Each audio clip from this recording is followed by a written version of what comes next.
As we all know, SARS-CoV-2, more commonly known as COVID-19, is a virus that has taken the world by storm. I'm here to tell you about the virus, who is affected, how it spreads so quickly, and how we can use biotechnology for treatment and testing. First, let me give a brief overview of the structure of SARS-CoV-2 and how it attacks your cells. The SARS-CoV-2 virus is an enveloped virus that originates from an RNA genome.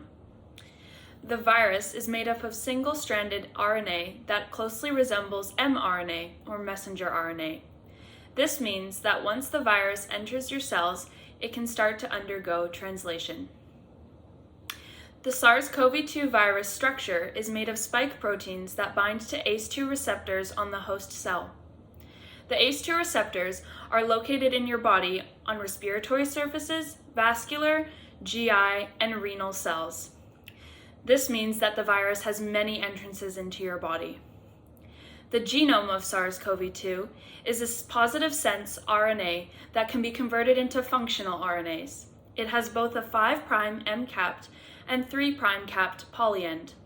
It also has structural proteins encoded on it. The infection cycle of SARS-CoV-2 begins with the ACE2 receptors and the spike proteins. The spike proteins identify the ACE2 receptors on the host cell and use them as a point of entry. The function of the ACE2 receptors in a non-infected cell is hormone regulation of the blood.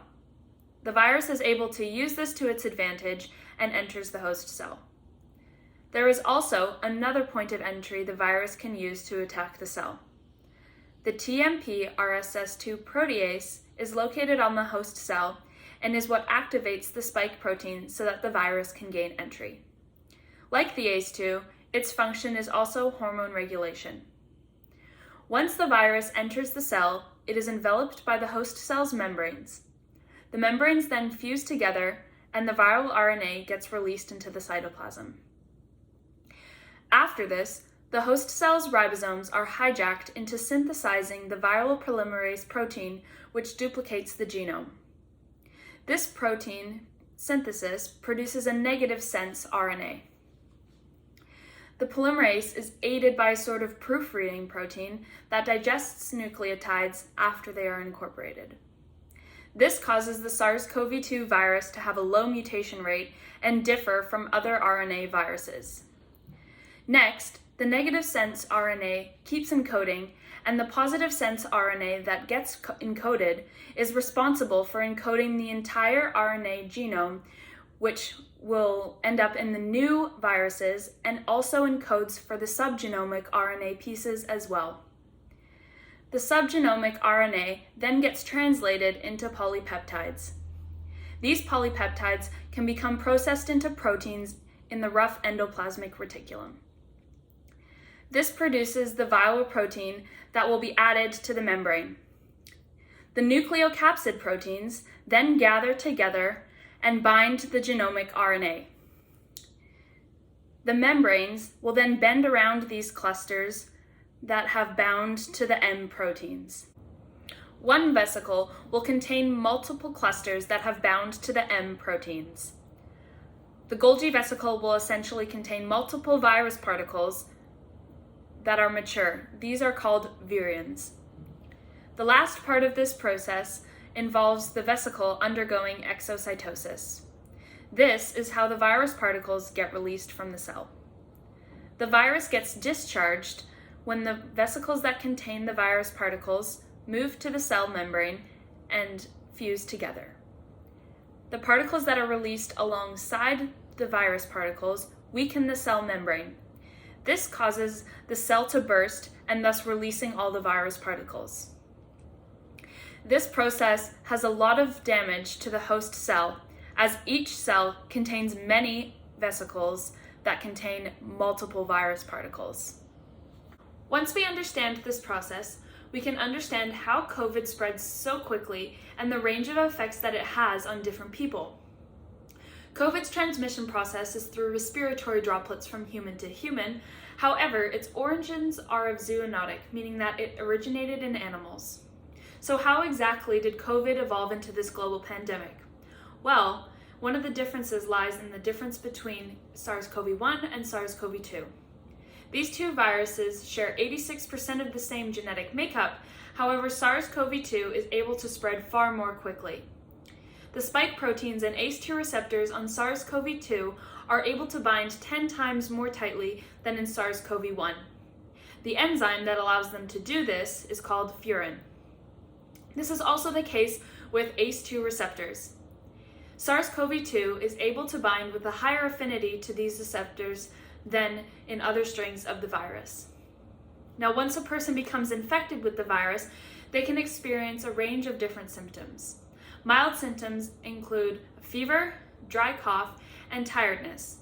Less common symptoms include a loss of smell and taste, achiness, and a sore throat.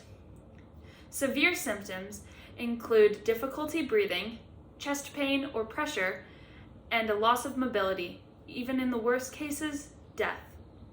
Since the ACE2 receptors are located in different places on the body, the virus impacts multiple regions. SARS-CoV-2 can impact the kidneys, cause cardiac injury, hemodynamic shock, and clotting of the blood. All of these serious symptoms lead to a high mortality rate. However, most cases of death occur in people with underlying or pre-existing health conditions. In these severe cases, there is direct viral impact to the cell, and this causes the immune system to go into a frenzy and cause a cytokine storm, meaning that your body begins to attack its own cells. This wide range of responses from different people suggests that each person has a different quantity of ACE2 receptors and different configurations of them. There is even research being conducted that shows that your gender can have an impact on your susceptibility to the virus. According to an article from the National Institute of Health, ongoing research is being conducted that shows that being male can have an influence on how likely you are to be affected by the SARS-CoV-2 virus. This is possible due to the fact that males have a much higher expression of ACE2 receptors than females. The expression of ACE2 receptors found in the lungs of Asian males was much higher than the expression found in Asian females. This higher expression was found by conducting single-cell RNA sequencing. Now, your genetic makeup can also have an impact on your susceptibility to the virus. Researchers from the National Human Genome Research Institute found that there were similarities in the genetic makeup of patients who suffered severe respiratory failure. What they found was that the genes located on chromosome 3 had been altered slightly, and the patients who suffered severely possessed these specific variants. These variants of the genes on chromosome 3 were found to encode proteins called chemokines. Now, chemokines are essentially the link from immune cells to tissues that are being attacked. Their function is to guide the immune cells to the tissues in order to destroy the affected cells. However, this is not always the case. When a patient is suffering from COVID-19, the chemokines can sometimes overreact and thus destroys the patient's lungs. This is much similar to what happens in a cytokine storm. This alteration of DNA could be why some people who are much younger have been severely impacted by this virus. In those cases, the people with more copies of these variants were found to be younger than the people who had less or no copies at all. With all this being said, testing for solely that genetic makeup can't tell whether a person will be at high or low risk for this virus. However, if testing could be done on these specific areas and pathways, it would be very impactful for treating those patients. The search for drugs, types of treatments, and vaccines would not be possible without the use of molecular biotechnology. Well, what exactly is biotechnology? It's essentially studying and modifying nucleic acids, proteins, and other biological organisms by using lab techniques for a variety of different applications. But how can we relate this to COVID-19? Well, we can use biotechnology to help with the treatment and testing process of COVID-19. One of the ways that we can do this is through the process of PCR. PCR is short for polymerase chain reaction and is a form of biotechnology that makes copies of the segments of DNA. By using PCR, you can increase the amount of DNA, essentially amplifying it. This process is conducted using DNA oligonucleotides that are chemically synthesized. DNA oligonucleotide is a short DNA molecule that is made of 3 oligonucleotides whose function is to act as a primer in the polymerase chain reaction. The primer in PCR is a short nucleic acid that is synthetically made to base pair with the template DNA. The process of PCR takes place by mixing a fragment of the DNA with a primer, DNA polymerase, and nucleotides. This mixture also contains 4 different pigmented dideoxynucleotides. Next, the new strands are synthesized from the DNA the polymerase uses as a template. This process occurs multiple times until the dideoxynucleotide is added. This tells the reaction to stop. A machine called a thermocycler is what is used to amplify the segments of the DNA created. The thermocycler does this by both heating and cooling the sample. This same process can be applied to the testing of swab samples for COVID-19, except in this case, it is the RNA that we want to amplify. The nasal swab mixture starts out not just containing the SARS-CoV-2 virus. Through the process of PCR, we want to analyze this sample and increase the amounts of the virus's viral RNA so that we can detect it. In order to conduct PCR on the sample, we must first convert the virus's viral RNA to its complementary DNA. This can be done using an enzyme called reverse transcriptase, whose function is to generate the DNA needed, and it does this from an RNA template. This process is essentially reverse transcription. Once we have created copies of the new SARS-CoV-2 DNA, we can then perform PCR to detect if the sample actually contains SARS-CoV-2. We can do this by the help of probes to detect if the sample of the new DNA contains the virus.